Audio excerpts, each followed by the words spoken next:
اور میں آپ سے جو بات کرنے لگا ہوں قیامت کے حوالے سے، قیامت کے حوالے سے میری بھی حساب سے یہ کافی طویل ہوگی، کیونکہ یہ ضروری ہے کہ میں آپ کو اس کی تمام باتیں سیریل وائز بتا سکوں، کیونکہ اتنا بڑا چیپٹر ہے کہ یہ میں آپ کو ایک ویڈیو میں نہیں بتا سکتا۔ اس کے لیے میں آپ کو سیریل وائز چیپٹر میں پیش کروں گا۔ میری کوشش ہے کہ میں آپ کو بہت بہتر انداز میں یہ بتا سکوں، اور میرے چینل کو سبسکرائب کر لیں، دوسروں کو بھی بتائیں، تاکہ آپ کا ایمان بھی تازہ ہو اور دوسروں کا بھی ایمان تازہ ہو، اور آپ بھی نیکی میں شامل ہو جائیں۔ شروع کرتے ہیں۔ سورہ الحاقم التکاثر میں ارشاد باری تعالیٰ ہے، باہم بہتات کی حرص نے تمہیں غافل کر دیا، یہاں تک کہ تم قبروں میں جا پہنچے۔ ہرگز نہیں، جلد ہی تم جان لوگے، پھر ہرگز نہیں، جلد ہی تم جان لوگے۔ ہرگز نہیں، اگر تم یقین علم کے ساتھ جان لو تو تم ضرور دیکھو گے، پھر تمہیں اسے ضرور یقین کی آنکھ سے دیکھو گے، پھر اس دن تم سے نعمتوں کے متعلق ضرور سوال کیا جائے گا۔ اس صورت میں اللہ عز و جل نے فرمایا ہے کہ تمہیں اللہ سبحانہ تعالیٰ کی اطاعت اور اس کے عذاب سے نجات دلانے والے اعمال کی تعمیل سے روکنے والے مہلک اسباب، مال و دولت، اولاد، عددی قوت، کثرت مال کی حرص ہی ہے۔ پھر اللہ تعالیٰ نے اس بہتات کی حرص پر ڈانٹتے ہوئے فرمایا، ہرگز نہیں، پھر فرمایا، ہرگز نہیں، تمہارا یہ طرز عمل تمہارے حق میں کسی صورت مفید نہیں ہو سکتا۔ ان قریب تمہیں اس وقت مندرجہ بالا اشیاء کی کثرت کے حرص اور اللہ کی اطاعت سے غفلت برتنے کا انجام بد معلوم ہو جائے گا۔ جب تم زندگی سے مایوس ہو جاؤ گے، موت کے قدموں کی چاپ صاف سنائی دے گی، پریشانیاں چھا جائیں گی، حسرتیں دامنیں گیر ہوں گی، اور اللہ تعالیٰ سبحانہ کے ہاں جزا اور سزا کا مشاہدہ کر لو گے۔ مرنے اور دفن ہونے کے بعد قبر میں پیش آنے والے حالات سے روشناس ہو جاؤ گے۔ اسی طرح حساب کتاب اور جزا سزا کے لیے قبروں سے اٹھائے جاتے ہوئے بھی تمہیں بخوبی علم ہو جائے گا۔ اللہ تعالیٰ فرماتا ہے، یوم تعجد کل نفس ما عملت من خیر مخدرا وما عملت من سوء تود لو ان بینہا وبینہ امدا بعیدا۔ جس دن ہر شخص اپنی نیکی اور برائی اپنے سامنے موجود پائے گا تو آرزو کرے گا کہ کاش اس کے اور اس کی برائی کے درمیان دور کا فاصلہ حائل ہوتا۔ مزید ارشاد فرمایا، یوم یعفر المؤمن اخیہ و امہ و ابہ و صحیباتہ و بنیہ لکل امرئ منہم یومئذ شأن یغنیہ۔ اس دن آدمی اپنے بھائی سے بھاگے گا، اور اپنی ماں اور اپنے باپ سے، اور اپنی بیوی اور اپنے بیٹوں سے بھی۔ ان میں سے ہر شخص اس دن ایسا حال ہوگا جو اسے دوسروں سے بے پرواہ کر دے گا۔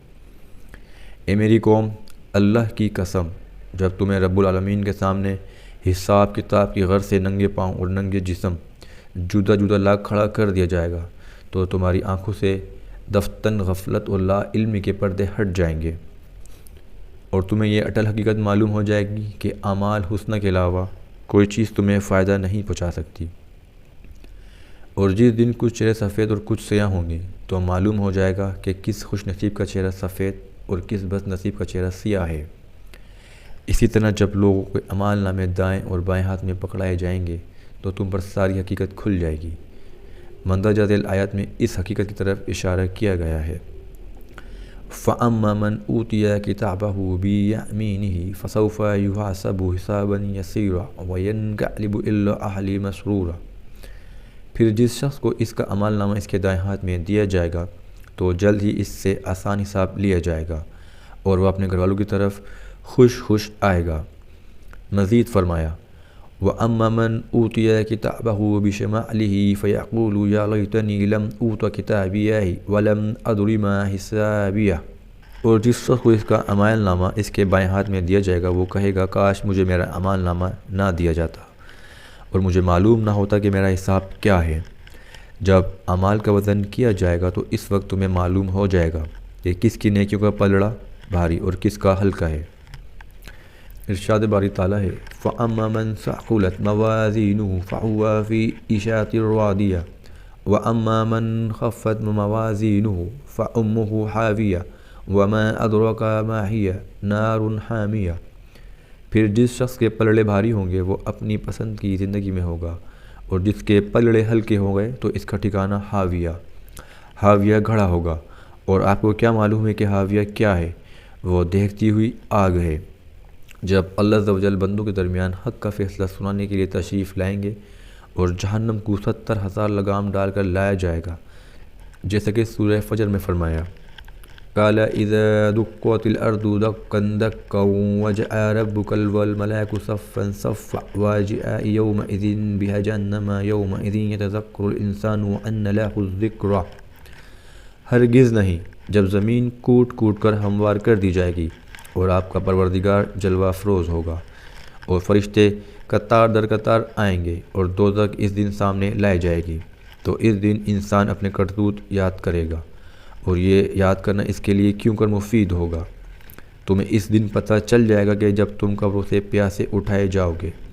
اس دن جو شخص نبی صلی اللہ علیہ وآلہ وسلم کی حوض پر آ کر پانی پی لے گا، وہ اس کے بعد کبھی پیاس محسوس نہیں کرے گا۔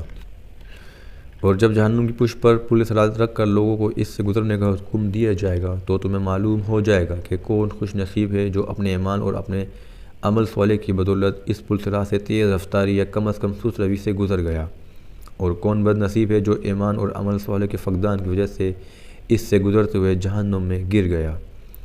ارشاد باری تعالیٰ ہے وَإِن مِّنكُمْ إِلَّا وَارِدُهَا كَانَ عَلَىٰ رَبِّكَ حَتْمًا مَّقْضِيًّا ثُمَّ نُنَجِّي الَّذِينَ اتَّقُوا وَنَذَرُ الظَّالِمِينَ فِيهَا جِثِيًّا۔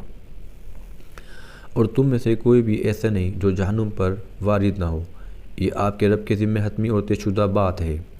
پھر ہم پرہیزگاروں کو نجات دیں گے اور ظالموں کو اس میں گھٹنوں کے بل گرے ہوئے چھوڑ دیں گے۔ ہاں، تمہیں عنقریب معلوم ہو جائے گا کہ کون خوش قسمت اور کون بد قسمت ہے، کون فائدے میں اور کون گھاٹے میں اور کون نقصان میں ہے، کون خوش نصیب ہے جو جہنم سے نجات پا کر جنت میں چلا گیا، اور کون بدبخت ہے جو اللہ اور رسول صلی اللہ علیہ وسلم کی نافرمانی کی وجہ سے جہنم کا مستحق ٹھہرا۔ ان تمام حقائق کا علم تمہیں اس وقت بھی ہو جائے گا جب ملک کو جنت اور دوزخ کے درمیان خوبصورت دمبے کی شکل میں لا کر ذبح کرنے کا اعلان کر دیا جائے گا۔